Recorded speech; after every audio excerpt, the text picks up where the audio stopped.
Now तो second topic is income. What is national income की बात करें तो what is income.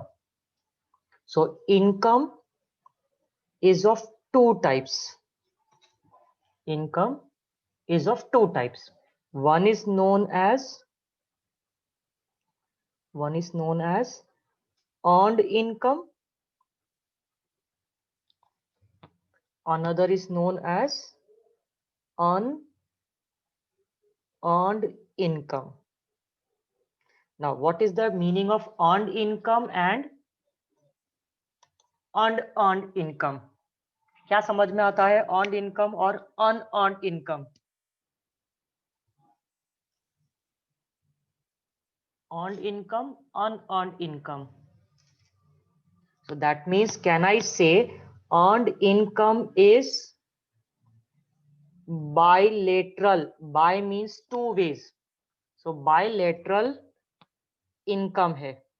What does bilateral income means?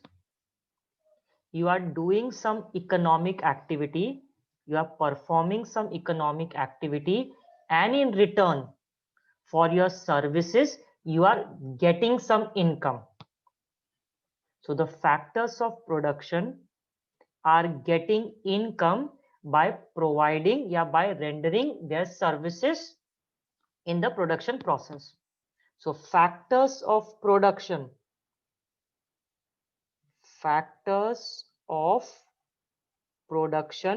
what they do, they provide their services,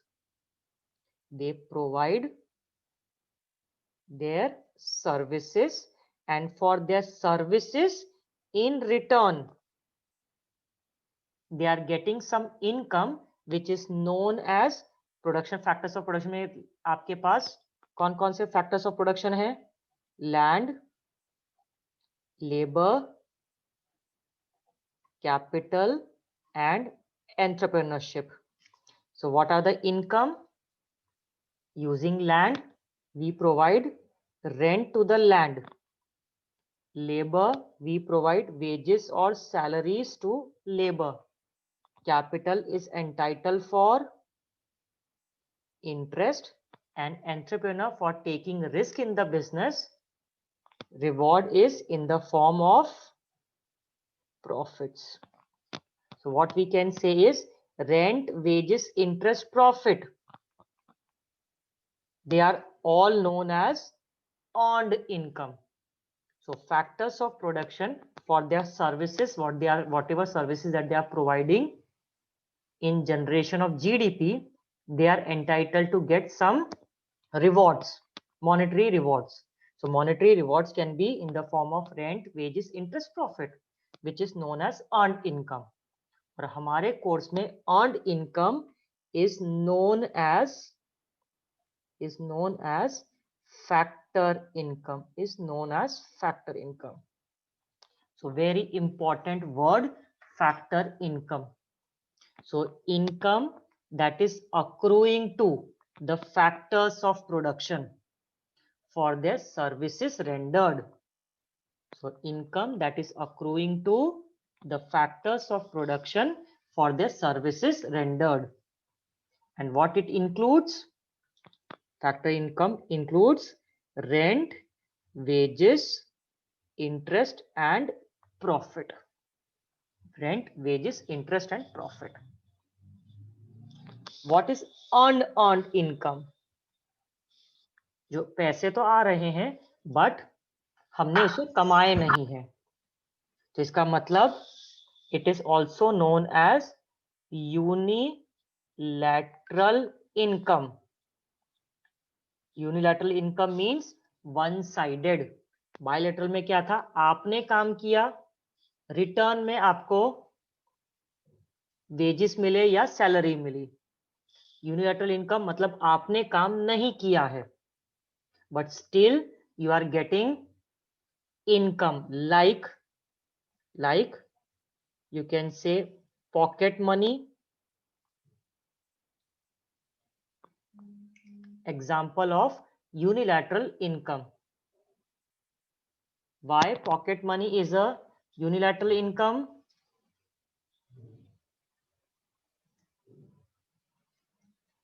pocket money कैसे explain करो, why it is a unilateral income, one sided क्यों है? क्या आपने अपने पेरेंट्स के लिए कुछ काम किया? करते हो नो डाउट, अपने मन से आया तो किया, बाकी नहीं किया तो नहीं किया, वो कमाना नहीं कहते, but still you get pocket money. Similarly gift yes, हम बात करते हैं स्कॉलरशिप की, बात करें suppose school is giving scholarship, जैसे अभी डीपीएस में किसको मिला scholarship?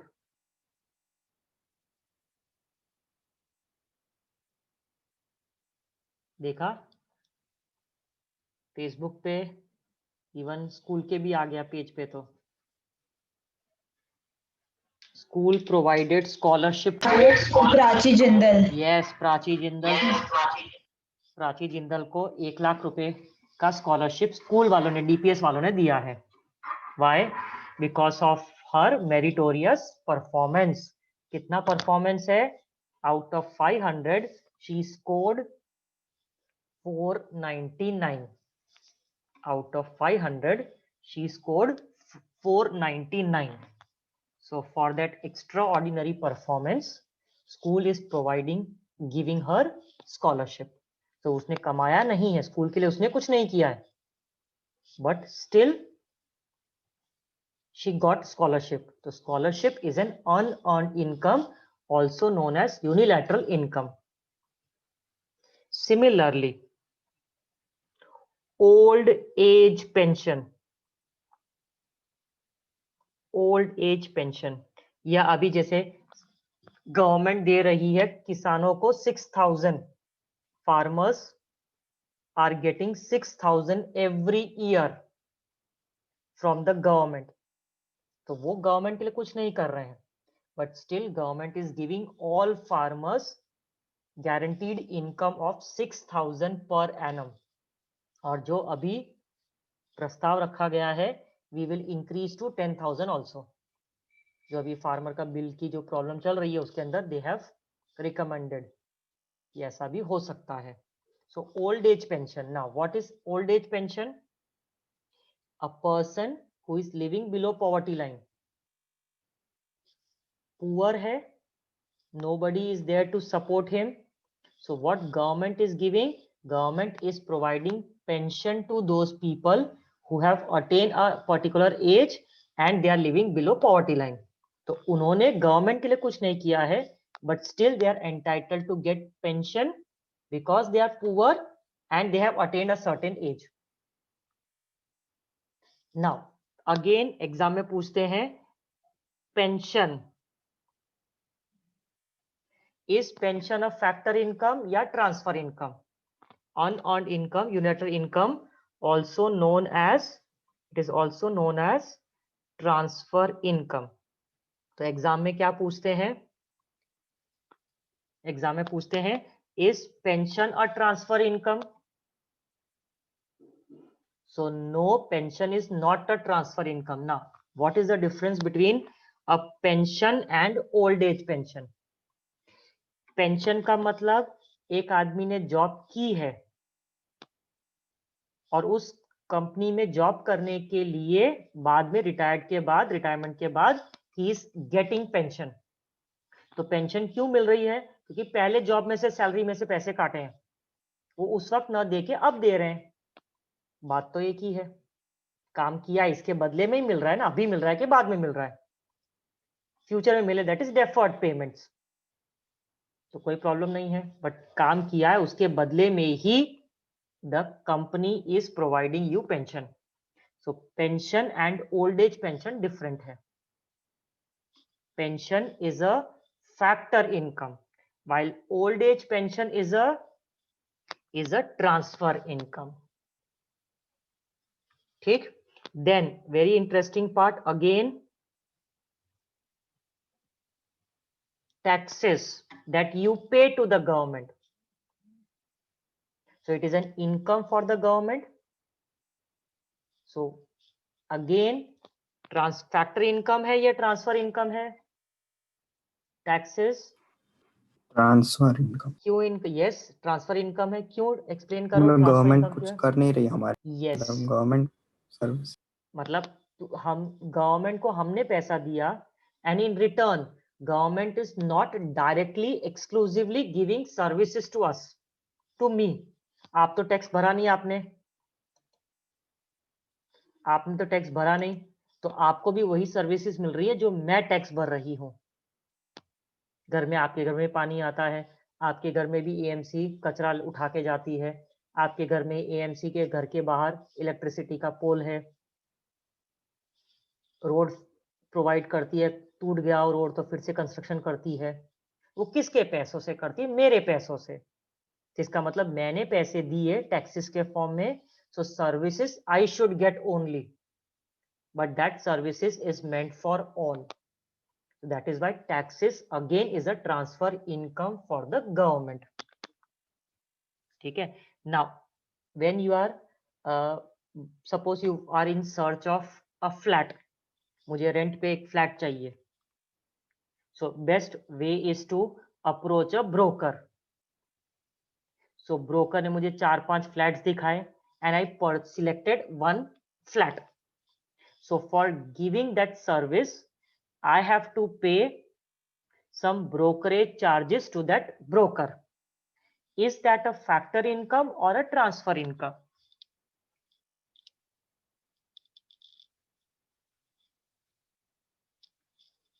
Brokerage is a factor income or transfer income?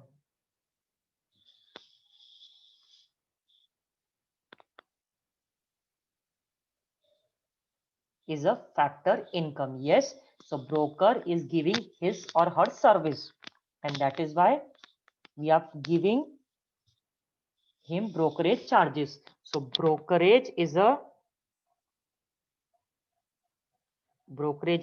factor income. ठीक है यहां तक। सो फैक्टर इनकम और ट्रांसफर इनकम में डिफरेंस पता होना चाहिए। Now why we are classifying income into factor income and transfer income? So chapter national income के है, इसका मतलब factor income will be considered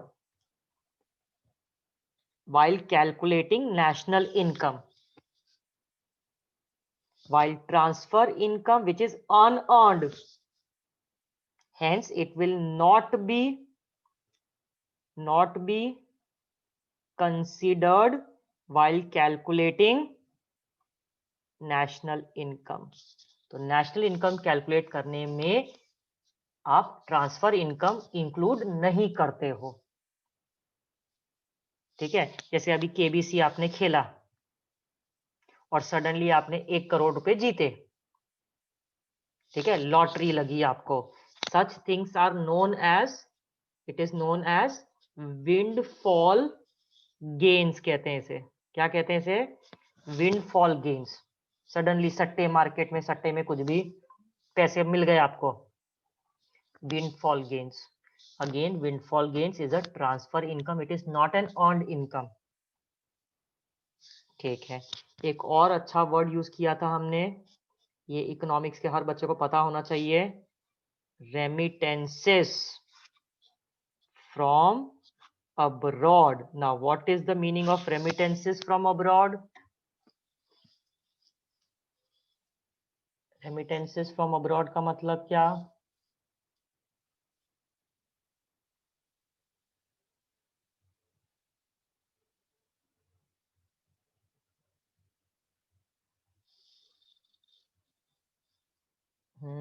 Remittances from abroad,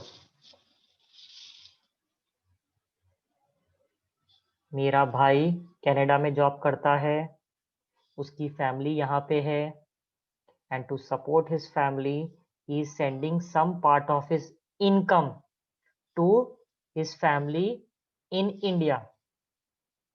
So that income which is received to the family in India, so ये income कौन सी है, क्या बोलेंगे इस इनकम को? टेक्निकली वर्ड का नाम दिया गया है, टेक्निकल वर्ड है remittances from abroad. That means remittances, इस फैमिली ने तो कुछ काम किया नहीं है, So this income is a transfer income and unearned income for the family who is living in India, which is known as remittances from abroad. Clear? So remittances from abroad is a transfer income not included in the calculation of national income. किसी को भी doubt factor income और transfer income के बीच में?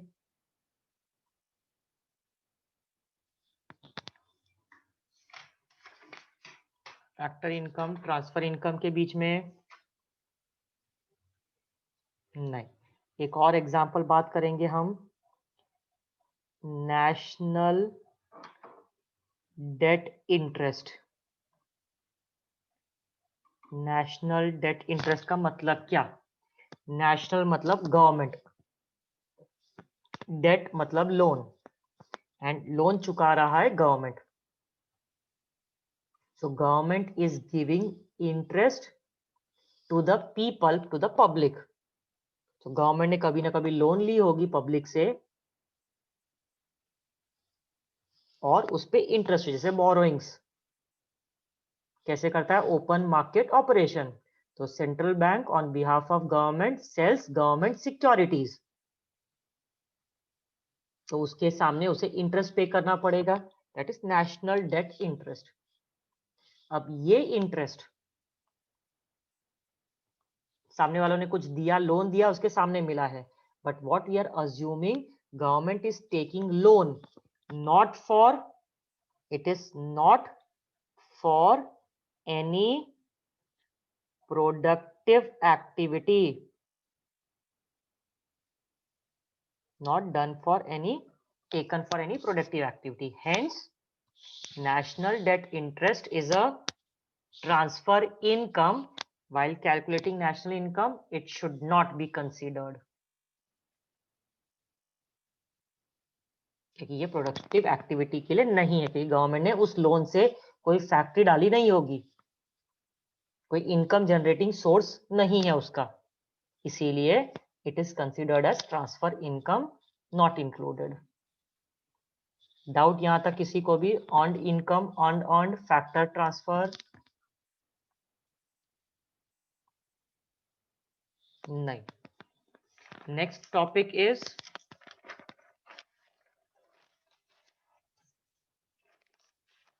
now there is a difference. Okay, national debt interest का मतलब क्या? National मतलब गवर्नमेंट, कंट्री की बात हो रही है. डेट मतलब loan, and interest is paid on that loan. That means government must have taken loan from the public,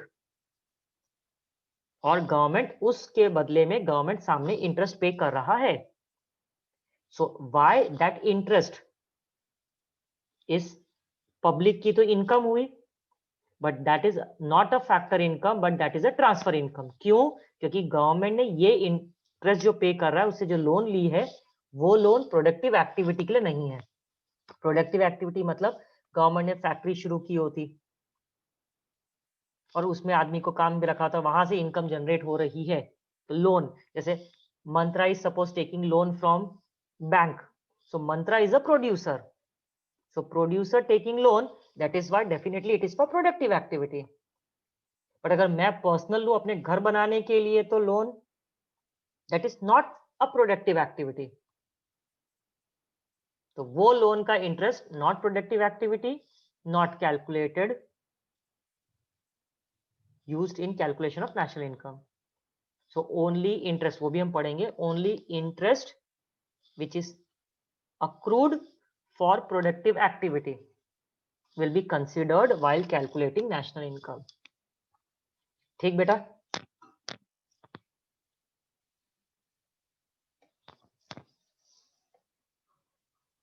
Now important word, domestic income. Now income का मतलब अभी सीखा.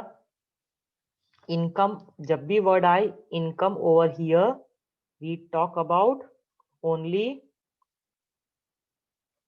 Factor income which is earned income only. Now very interesting part, what is the meaning of domestic? So domestic income means, again, so domestic income, very important definition, it is the sum total of, it is the sum total of factor income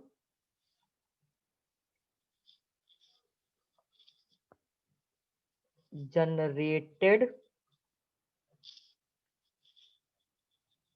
within the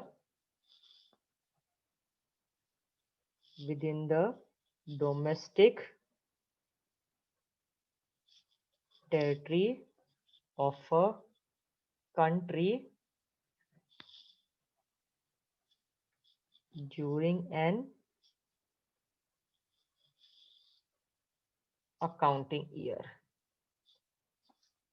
It is the sum total of factor income. तो factor income तो देख लिया हम लोगों ने, what is factor income, वो हो गया. Very important, generated within the domestic territory. So domestic income, any factor income that is produced, generated within domestic territory. What is domestic territory? Again important word, favorite word इनका exam में. Domestic territory क्या है? Domestic territory includes three things याद रखना है. First, it includes political frontier. Frontier मतलब boundary. तो सबसे पहला, domestic territory means political frontier, political boundary. Political boundary का मतलब हमारी कंट्री जहां जहां राज कर रही है. इंडिया तो नो डाउट इंडिया में ही है, बट अगर पहले अगर ब्रिटिशर्स की बात करें तो ब्रिटिशर्स की कॉलोनीज थी. That means they are controlling many countries through their own colonies. तो वो भी उन्हीं का राज चलता था. So that is also the part of their political boundary. तो political boundary में जो भी factor income generate हुई है, that is a part of domestic income. ठीक है. For example, salary to an accountant working in a bank in India. तो salary is a factor income. कहाँ generate हुई है? बैंक में. और बैंक कहाँ लोकेट है? Bank is located in India. और इंडिया में बैंक है, मतलब इंडिया में हमारी गवर्नमेंट का रूल है. Yes, it is a part of domestic income. Similarly, suppose salary to an Indian working in a school in America. तो salary is a factor income, but ये income generate कहाँ हो रही है? स्कूल कहाँ located है? School is in America. तो America में क्या हमारी गवर्नमेंट का राज चलता है? नहीं. नहीं. इसका मतलब this income is not a part of India's domestic income. Suppose profit earned by a branch of SBI located in England. Profits earned by branch of SBI located in England. Include होगा कि नहीं होगा?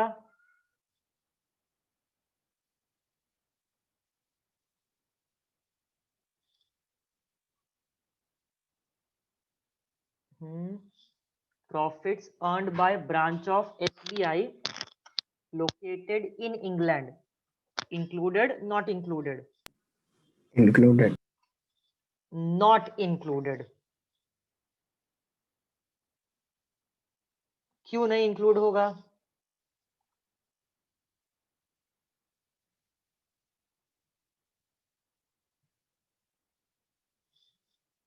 Profit is a factor income. Generate कहाँ हुई? SBI bank में. Bank कहाँ located है? England में. इंग्लैंड में क्या हमारी पॉलिटिकल बाउंड्री कही जाएगी? क्या हमारी गवर्नमेंट वहां रूल करती है?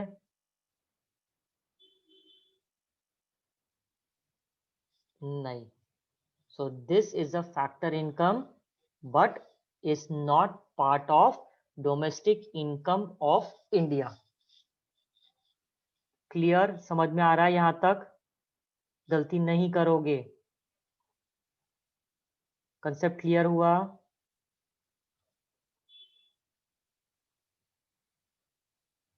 एक और क्वेश्चन,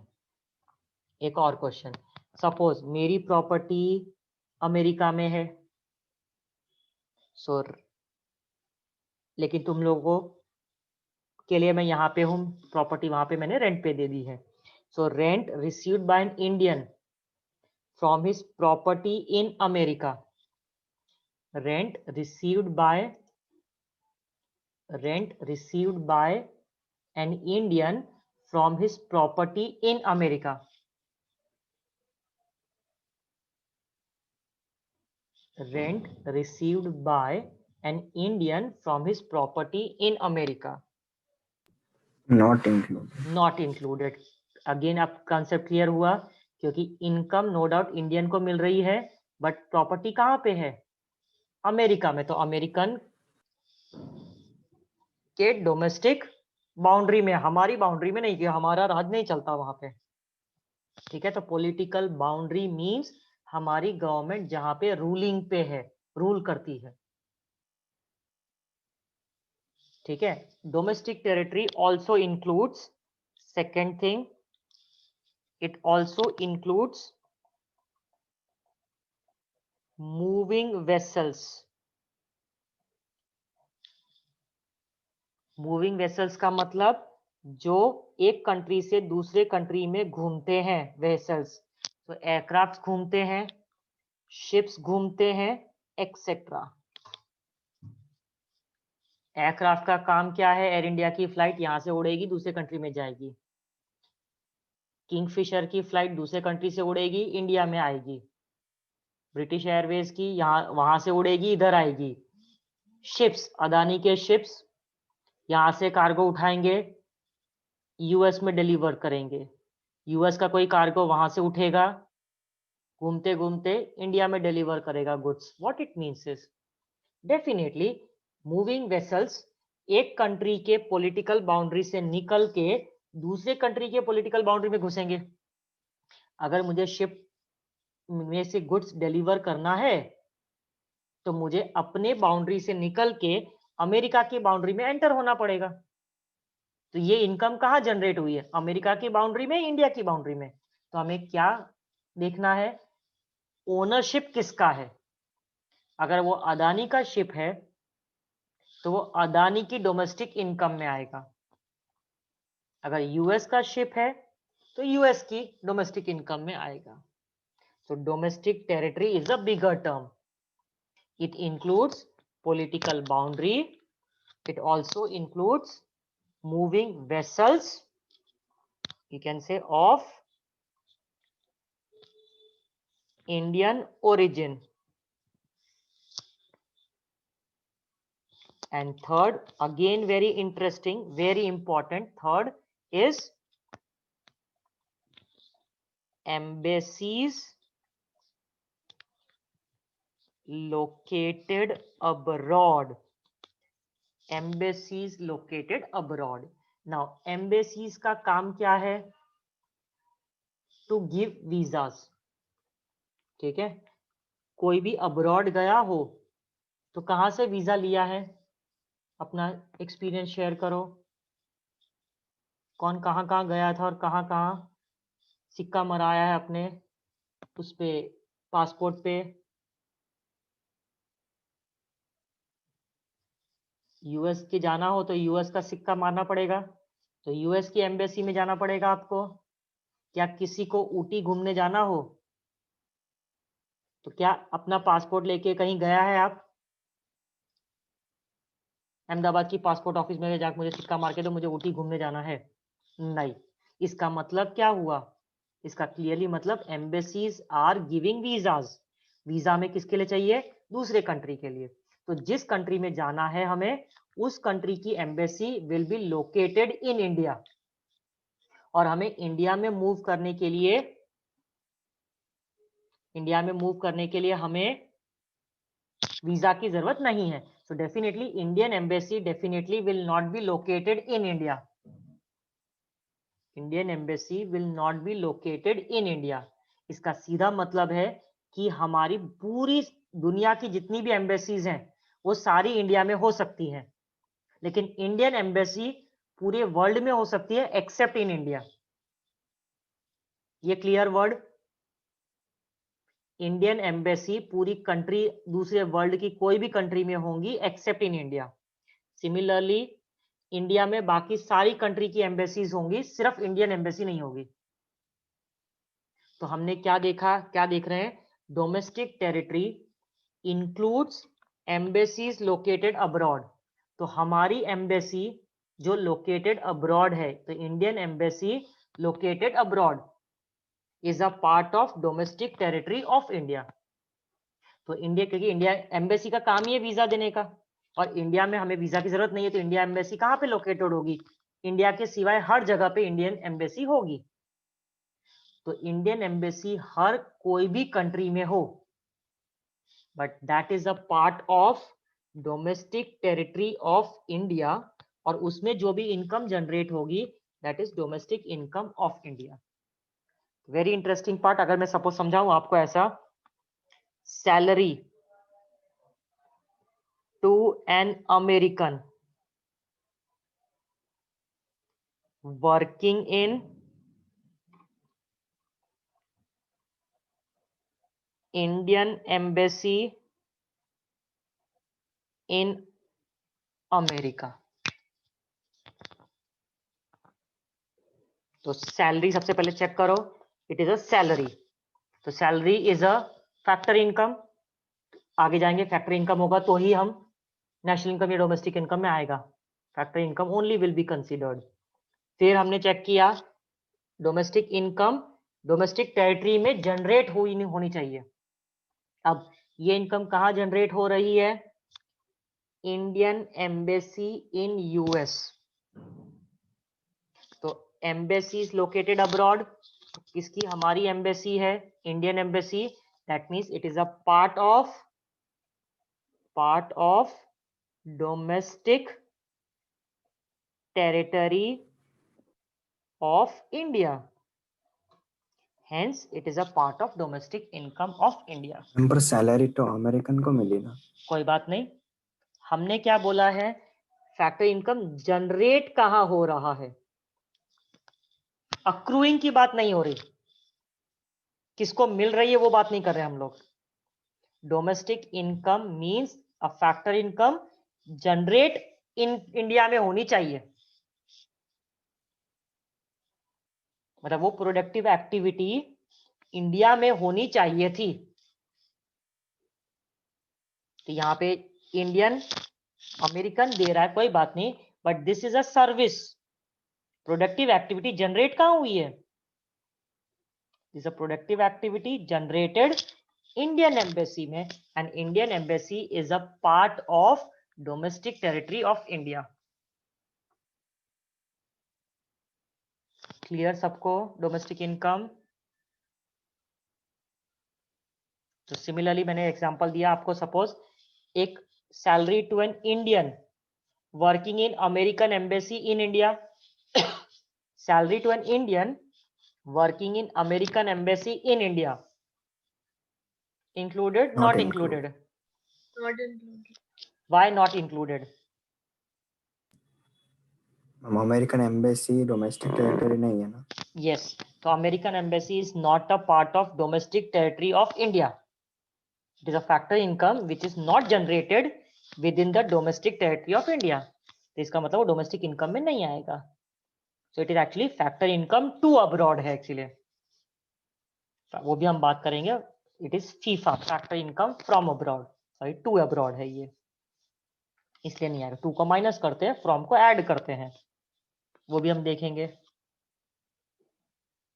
यहां तक क्लियर सबको डोमेस्टिक इनकम में? देवांशी बेटा आपको?